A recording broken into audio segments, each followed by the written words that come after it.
अस्सलामुअलैकुम। सियासी भौचाल की एक और चाल। सिंध में गवर्नर राज के लिए पेपर वर्क मुकम्मल कर लिया गया। पीडीएम की जमातों की दौड़ें लग गईं।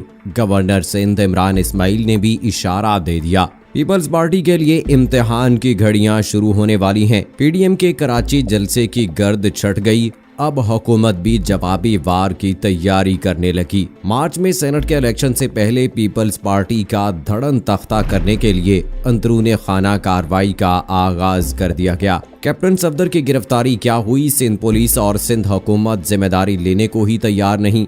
दोनों तरफ से झूठ बोलने का शायद मुकाबला शुरू हो चुका है। आसिफ जरदारी और बिलावल के इशारे या कुछ और? पाकिस्तान मुस्लिम लीग नून इत्तेहादियों के शहर में भी बेइज्जत हो गई। तज्जियाकारों ने मुस्लिम लीग नून और दीगर अपोजिशन जमातों की क्लास ले ली। कराची वाक़े पर मुस्लिम लीग नून को हजीमत का सामना। दोस्तों, ये हैं हमारे आज के मौज़ूआत जिन पर हम बात करेंगे। लेकिन वीडियो में आगे बढ़ने से पहले आपसे गुजारिश है कि अगर आपने अभी तक हमारा चैनल अपनी दुनिया टीवी सब्सक्राइब नहीं किया है तो अभी सब्सक्राइब करें। साथ में बेल आइकॉन को जरूर प्रेस करें ताकि लेटेस्ट अपलोड होने वाली हमारी वीडियोस का नोटिफिकेशन आपको बर वक्त मिलता रहे। वीडियो को लाइक करें, शेयर करें अपने दोस्तों के साथ। कमेंट बॉक्स में पाकिस्तान जिंदाबाद, पाक फौज जिंदाबाद, ISI के गुमनाम हीरोज को सलाम और कश्मीर बनेगा पाकिस्तान का नारा जरूर कमेंट कीजिएगा। दोस्तों, गुज़श्ता 24 घंटों से नवाज शरीफ के दामाद कैप्टन सफदर की गिरफ्तारी और फिर उनकी रिहाई एक मुअम्मा बन चुकी है। सिंध हुकूमत अपनी बेबसी का रोना रो रही है, जबकि सिंध पुलिस खुद को सच्चा साबित करने की कोशिश कर रही है। सवाल ये है कि सिंध हुकूमत पीपल्स पार्टी की है और पीपल्स पार्टी की क़यादत की मर्जी के बगैर कोई परिंदा भी पर नहीं मार सकता। फिर कैप्टन सफदर को दिन के उजाले में किस तरह गिरफ्तार करके हवालात में रखा गया और अगली सुबह अदालत ने उनकी जमानत मंजूर की? इस बारे में मरियम बीबी भी बेबस नजर आईं, क्योंकि वो ना तो पीपल्स पार्टी को इस वाक़े का जिम्मेदार करार दे रही थीं और ना ही खुद को गुनाहगार मान रही थीं। इसलिए सिंध पुलिस, सिंध हुकूमत और मुस्लिम लीग नून ने सारा नजला वफाकी हुकूमत पर गिरा दिया और मरियम ने इमरान हुकूमत को एक बार फिर ललकारने का सिलसिला शुरू कर दिया। गो के अभी तक हुकूमत की तरफ से इस हवाले से कोई वजाहत सामने नहीं आ रही। ताहम पीपल्स पार्टी तासुर यही देने की कोशिश कर रही है कि सब कुछ किया धरा वफाकी हुकूमत का है। ताहम कैप्टन सफदर की गिरफ्तारी और उनकी जमानत इस वक्त सोशल मीडिया पर ट्रेंड बनी हुई है। तहरीक इंसाफ की क़यादत इसे ड्रामा करार दे रही है ताकि इल्जामात की सियासत को जारी रखा जा सके। ताहम अंदरूने खाना क्या स्टोरी चल रही है, इससे अभी तक पर्दा नहीं उठाया जा सका। पीपल्स पार्टी के नाक़दीन शायद उसे पीपल्स पार्टी की चाल ही करार दें। ताहम ये ऐसी गुत्थी है जो सुलझती नजर नहीं आ रही। दोस्तों, मीडिया रिपोर्ट्स के मुताबिक मज़ार कायद के तकद्दुस की पामाली केस में कैप्टन रिटायर्ड सफदर की गिरफ्तारी के बाद सिंध हुकूमत का दोहरा मयार सामने आ गया। मज़ार कायद के अहाते में नारेबाजी और मज़ार के तकद्दुस पामाली केस में जमानत पर रिहा होने वाले कैप्टन रिटायर्ड सफदर के केस में सिंध हुकूमत अदालत में उनकी मुखालफत करती दिखाई दी, जबकि अदालत से बाहर सिंध हुकूमत की जानिब से कैप्टन रिटायर्ड सफदर की गिरफ्तारी की मजम्मत की जाती रही। सिंध हुकूमत के प्रोसिक्यूटर ने कैप्टन रिटायर्ड सफदर की जमानत की मुखालफत की। सिंध हुकूमत के असिस्टेंट अटॉर्नी जनरल की जानिब से भी कैप्टन रिटायर्ड सफदर की जमानत की मुखालफत की गई है। ताहम जमानत पर रिहा होने वाले कैप्टन रिटायर्ड सफदर का कहना है कि बैरूनी एजेंटों पर काम करने वालों का रास्ता रोकेंगे। उनका कहना था कि मादरे मिल्लत की बजाय क्या अयूब खान और मुशर्रफ जिंदाबाद के नारे लगाते। कैप्टन रिटायर्ड सफदर ने कहा कि सिंध हुकूमत और वकला बरादरी का शुक्रिया अदा करता हूं। ताहम मरियम नवाज ने प्रेस कॉन्फ्रेंस में कहा था कि मज़ार कायद पर PTI ने जो नारा लगाया वो वीडियो भी मौजूद है। उनका कहना था कि अगर आप खलाई मखलूक से ज़मीनी मखलूक बन गए हैं, क्या लोगों को आपके चेहरे नजर नहीं आएंगे? FIR में एक शिख कत्ल की धमकी दी है। FIR का मुद्दई वकास अहमद खान दहशतगर्दी कोर्ट का मफरूर है।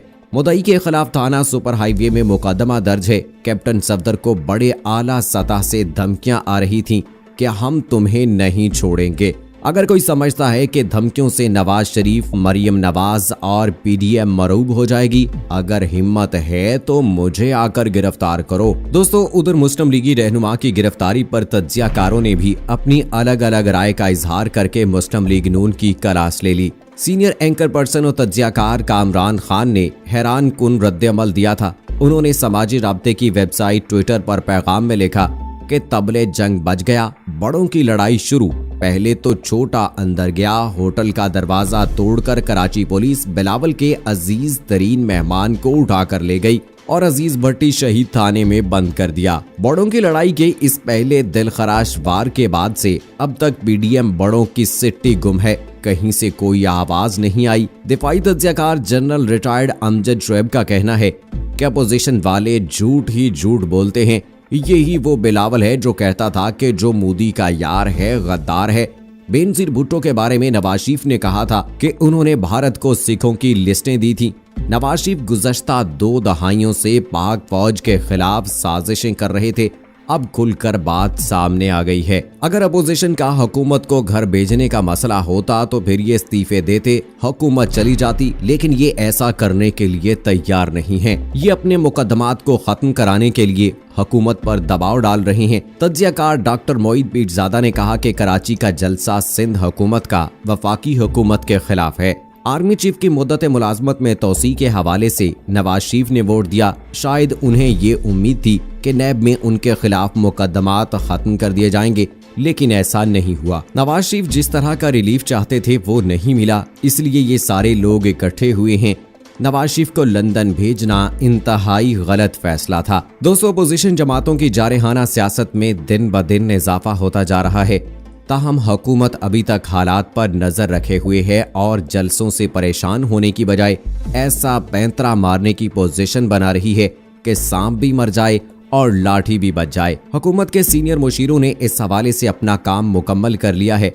बताया गया है कि सिंध में गवर्नर राज लगाने के लिए पेपर वर्क तैयार कर लिया गया है। जरूरत पड़ने पर सिंध में गवर्नर राज नाफिज कर दिया जाएगा, लेकिन फिलहाल गवर्नर राज फौरी लगाने का फैसला नहीं किया गया। सीनियर सहाफी तलत हुसैन ने अपने ट्वीट में कहा कि कानूनी हुकाम का कहना है कि वफाकी हुकूमत ने सिंध में गवर्नर राज लगाने के लिए कागजी कार्रवाई तैयार है। फिलहाल गवर्नर राज लगाने का फैसला नहीं किया गया, लेकिन जरूरत पड़ने पर सिंध में फौरी गवर्नर राज नाफिज कर दिया जाएगा, जिसके बाद सिविल हुकूमत की आईनी और कानूनी हैसियत खत्म हो जाएगी। इससे पहले गवर्नर सिंध इमरान इस्माइल ने भी 30 सितंबर को कहा था कि गवर्नर राज नहीं लगेगा, लेकिन जनवरी में मौसमी तब्दीली जरूर आएगी, लेकिन सियासी तब्दीली का कोई ना सोचे। गवर्नर सिंध इमरान इस्माइल ने रोहड़ी में सैयद ताहिर शाह की रहायशगाह पर मीडिया से बातचीत करते हुए कहा कि कराची पैकेज के बाद वजीर आजम अंदरूने सिंध के पैकेज का भी ऐलान करेंगे। वफाक अपना काम बेहतर अंदाज में कर रहा है।